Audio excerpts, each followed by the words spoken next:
ज़मान साहब, बहुत बहुत स्वागत है आपका। सबसे पहले मैं ये जानने की कोशिश करूँगा, G20 प्रोग्राम 370 के एब्रोगेशन के बाद पहली बार ऐसा बड़ा प्रोग्राम किया जा रहा है, तो इसका फ़ायदा क्या होगा और किस वजह से किया जा रहा है और इसका मकसद क्या, G20 प्रोग्राम है क्या, थोड़ा नाज़रीन को भी बता दें ताकि थोड़ा पता चल जाए उनको। देखिए सरदार काज़मी साहब, मैं आपका और आपके चंद जज्बात का शुक्रिया अदा करता हूँ कि आप एक बड़े नाजुक इशू को लेके आए हो और एक बड़ा एक अच्छा प्यार मतलब मुद्दा लेके आए हैं आप। तो सबसे पहले तो मैं ये कहूँगा कि ये G20 जो है ये जम्मू कश्मीर यूनियन टेरिटरी में पहली बार होने जा रहा है। इससे पहले कभी कोई सफ़ीर आया करते थे, लेकिन नहीं, पूरे 20 मुल्क जो हैं G20 के ग्रुप के, वो सारे के सारे उनके नुमाइंदे जो हैं वो कश्मीर में आ रहे हैं। और जब को कश्मीर में आएंगे तो नेचुरली जब वो कश्मीर में आएंगे तो पूरी जम्मू कश्मीर की जो लोग हैं इकनॉमिकली तौर पर, पॉलिटिकली तौर पर, सोशली तौर पर और डेवलपमेंट के लिहाज से, हर लिहाज से, टूरिज़्म के लिहाज से, इंडस्ट्रीज़ के लिहाज से यहाँ पे तबादला ख्यालात होगा, वो लोग करेंगे जो आएंगे वहाँ से। तो मैं समझता हूँ कि ये एक जम्मू कश्मीर यूनियन टेरिटरी, क्योंकि हमारी यूनियन टेरिटरी है इस वक्त, तो ये श्रीनगर में आया है। आपने कहा कि ये कोई कहते हैं जम्मू में हो, कोई कहते हैं श्रीनगर में हो। देखिए, श्रीनगर और जम्मू फ़िलहाल यूनियन टेरिटरी है।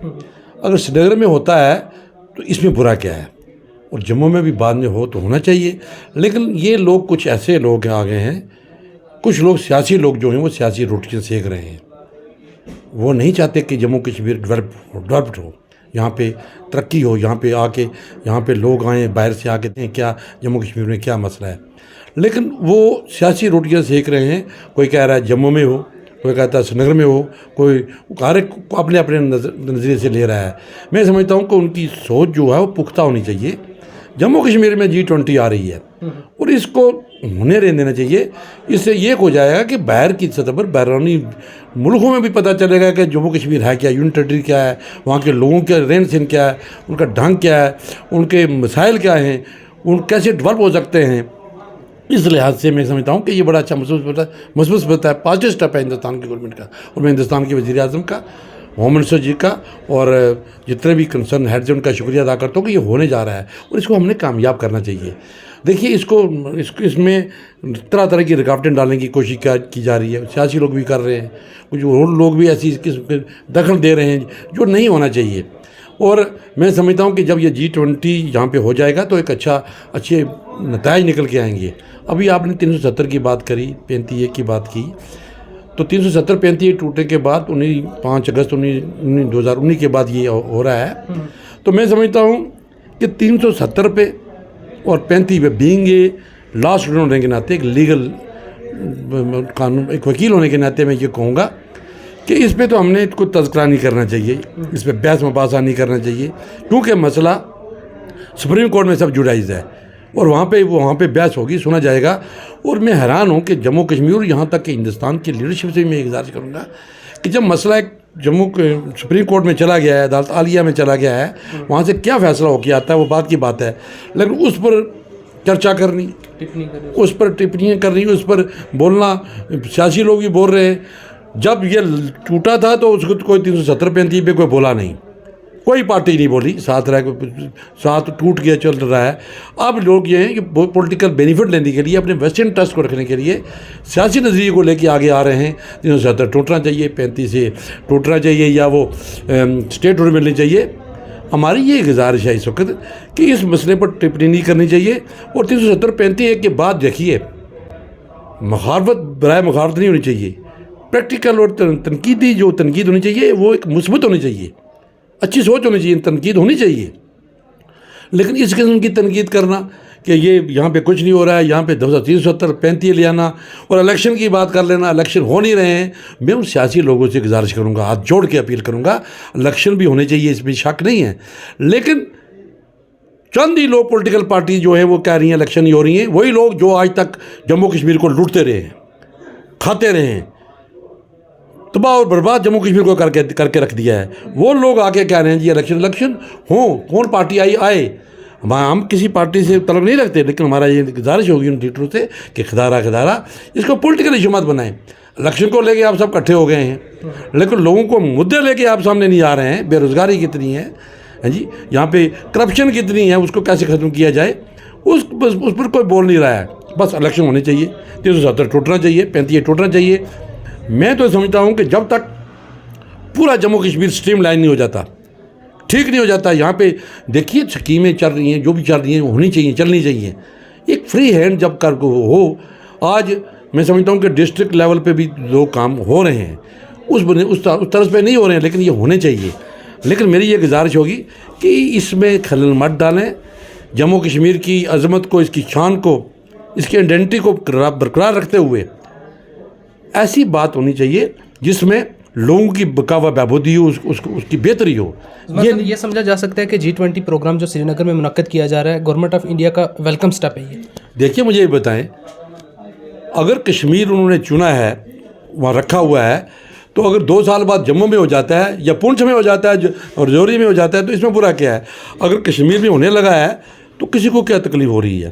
क्यों तकलीफ हो रही है भैया? जम्मू कश्मीर जब कहते हो कि आप पहले स्टेट मांगते थे, अब यूनियन टेरिटरी है, तो कोई एक कह रहा हो यहाँ होना चाहिए, वहाँ नहीं होना चाहिए। आप ये क्यों नहीं कह रहे कि जब उनको मिले, जाके मिल के बात करें G20 में? और मेरी नायत अदब से हिंदुस्तान के वज़ीर आज़म से गुजारिश होगी, हिंदुस्तान के होम मिनिस्टर से गुजारिश होगी कि खुदा ये G20 जो है सम्मेलन है, ये कामयाब होना चाहिए। लेकिन मेरी गुजारिश होगी कि किसी भी बेगुनाह मासूम बंदे को तंग न किया जाए, उसको न किया जाए। हाँ, जो वाकई लगता है आपके नज़रों में कि ये वाकई ये कोई देशद्रोही है, जो ऐसी एक्टिविटीज़ कर रहा है, तो आप हाथ डालें। लेकिन एक आदमी को पकड़ने के बाद 10 दिन के बाद आप छोड़ते हैं, जब वो बेगुनाह होता है, उसके खिलाफ कोई जुर्म नहीं होता है, तो उसकी इज़्ज़त पे फ़र्क पड़ जाता है, उसकी शान में फ़र्क पड़ जाता है, उसकी ज़ाला सीधी उर्फी हो जाती है। मेरी गुजारिश है कि आप नहायती तरीके से, बुर्दबारी से इस पर ले लें, एक्शन ले लें। और हम सब मिल के चाहते हैं, जम्मू कश्मीर में के लोग, अवाम चाहती है कि यहाँ पे जो G20 है ये चले, देखे। और मैं उन सियासी लोगों से भी गुजारिश करूँगा, खदारा मत सियासी रोटियाँ सेकें, मत वेस्ट इंटरेस्ट देखें, मत इलेक्शन की बात करें। पहले लोगों को लोग होंगे तो आपका वोट पड़ेगा, लोग होंगे तो यहाँ पे जमहूरियत होगी। जब लोग ही नहीं होंगे तो कैसे जमहूरियत होगी? इसलिए हमें नायती अमन, शांति, भाईचारा, इत्तेफाक, इत्तेहाद से हमने एक चीज़ में और जानने की कोशिश करूँगा। कश्मीर बेस्ड पॉलिटिकल पार्टीज़ जितनी भी हैं, दिल्ली जाती हैं या संसद में जब उनका बोलना होता है, तो वहाँ पर जब जाते हैं तो हमेशा कश्मीर का मुद्दा उठाते हैं। जम्मू का मुद्दा क्यों नहीं उठाते हैं, या पुंछ, राजौरी, इसमें ये भी, यहाँ पे भी तो वो आते हैं, यहाँ से वोट ले जाते हैं, यहाँ का मुद्दा क्यों नहीं वो हाईलाइट करते? आपने बड़ा अच्छा सवाल किया। हमारे जो 6 MP हैं जम्मू कश्मीर के, और जो भी जम्मू से कश्मीर का जो भी जाता है, वहाँ पे मैक्सिमम कश्मीर की जो है लीडरशिप जो है, कश्मीर के लोग वहाँ पे कश्मीर की बात करते हैं।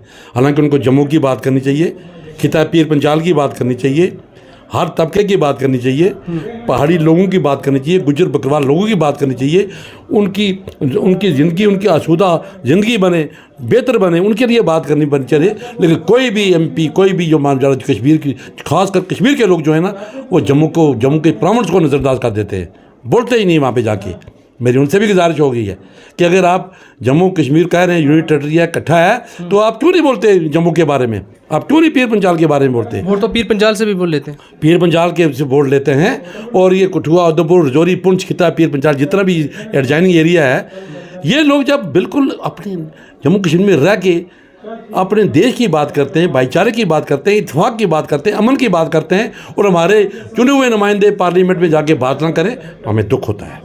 ये दायित्व मैं कहता हूँ, ये आपने अच्छी बात की। मेरी उनसे ये अपील होगी कि वो खुल के बात करें, वहाँ पे बात करें। खाली सिंगर की बात होती है, अपने वेस्टर्न इंटरेस्ट होते हैं, इलेक्शन की बात होती है, अपनी पार्टी को बचाने की बात होती है, लेकिन गरीब आदमी को बचाने की कोई बात नहीं करता। मतलब अगर ST स्टेटस को लेकर बात करें, ST स्टेटस का जब मुद्दा हाईलाइट हुआ था, तब आप फ्रंट फुट पे आके लोगों को बताया था कि ST स्टेटस का क्या हमें फ़ायदा है।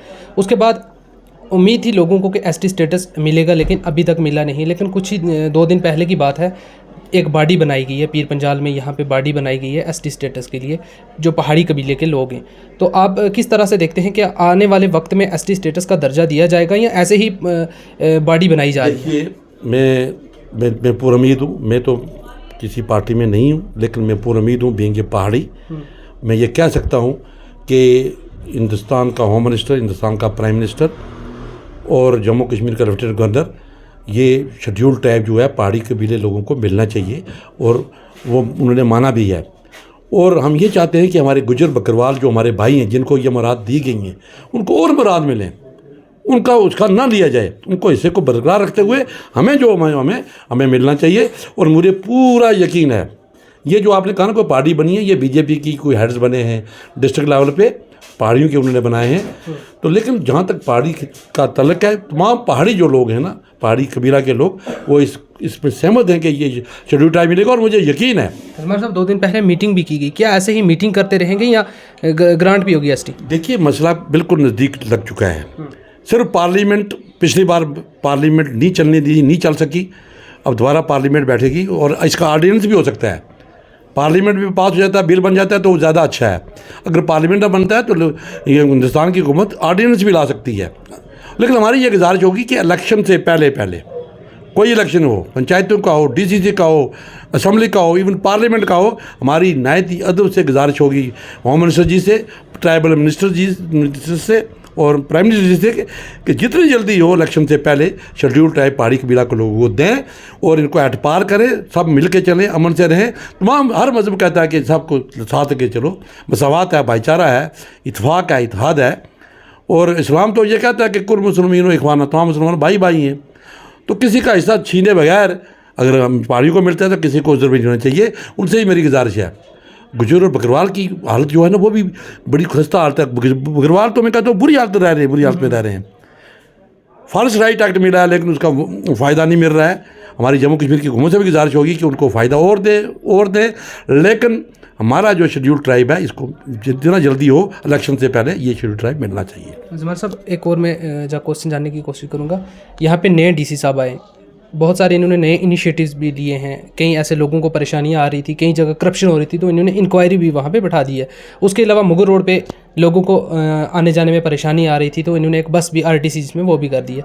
तो आगे क्या आप उम्मीद रखते हैं कि क्या क्या नए इनिशिएटिव पुंछ के लिए लिए जा सकते हैं? साहब यासीन साहब आए हैं, ये IAS ऑफिसर हैं और बिल्कुल मैं कहता हूँ यंग हैं, नौजवान हैं, हमारे अजीज़ हैं। लेकिन जब से ये आए हैं, मैं सिर्फ एज ए वकील एक बार ज़िमन गया था, ज़िमन मिला, अभी हमारी उनसे डिटेल मुलाकात नहीं हुई। और हम उनका जो यहाँ पे आना, उसका वेलकम करते हैं, उनका स्वागत करते हैं।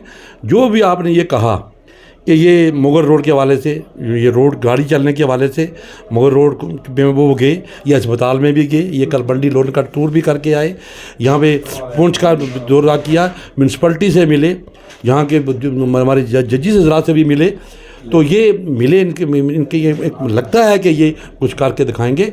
तो मैं कबल अज़ वक्त कोई राय कायम कर दूं तो अच्छा नहीं लगता, लेकिन हम मिलेंगे मिलके। लेकिन जिस तरीके से एक्शन हो रहे हैं तो मैं समझता हूँ कि ये बड़े अच्छे बुर्दबार ऑफिसर हैं। ये लोगों को काम करेंगे और सब तबके को लेके, तमाम हिंदू, मुसलमान, सिख, ईसाई, गुजर, पहाड़ी को साथ लेके चलेंगे तो हमारा पुंछ का बच्चा जो इनके साथ होगा तावन देगा। क्योंकि अब आप ये इंटरव्यू ले रहे हैं तो इस हिसाब से मैं ये कहूँगा, क्योंकि ये काम तो हो रहे हैं, चल रहे हैं। डीसी साहब मेंढर भी गए, मंडी भी गए, सोनकोट भी गए, जगह मीटिंग ले रहे हैं।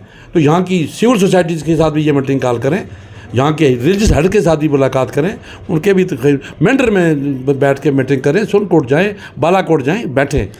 और साथ साथ मैं ये डिमांड करता जाऊँ कि हम मिलेंगे, बात भी करेंगे। एक तो यहाँ जो मिनी सेक्रेटरीट मेंढर का और पुंछ का जो है, ये जितनी जल्दी हो ये चालू होना चाहिए। ये हमारी गुजारिश होगी कि यहाँ पे तमाम दफ्तर इकट्ठे होने चाहिए, वहाँ रहने चाहिए।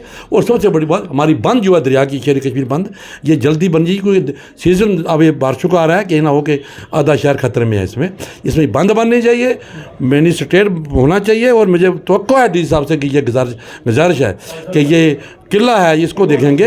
इन्होंने टूर किया है, किले में भी जो इसको हाई कोर्ट की डायरेक्शन के मुताबिक इस पर अमल होना चाहिए। लेकिन ये तमाम चीज़ें हम मिल के बात करेंगे। फिलहाल मैं उनका स्वागत करता हूँ यहाँ ना, उनको वेलकम करते हैं। पुंछ के लोग हम उनसे मिलेंगे भी, बात भी करेंगे। लेकिन जिस तरह से वो चल रहे हैं लगता है, लेकिन कबल अज़ वक्त कोई राय कायम करना पता चलेगा जब ये आगे कैसे चल रहे हैं। जो जितना ये अच्छा करेंगे उतनी लोगों की उम्मीदें उनके साथ वाबस्ता होंगी, लोगों के ये दिल जीतेंगे। हमारी नेक दुआएं उनके साथ हैं। शुक्रिया जमान साहब। नाज़रीन, ये थे हमारे साथ एडवोकेट मोहम्मद ज़मान, जिन्होंने मज़ीद बातचीत की। आप बने रहें जज्बात 24 के साथ और दीजिए मुझे इजाज़त। खुदा हाफिज़।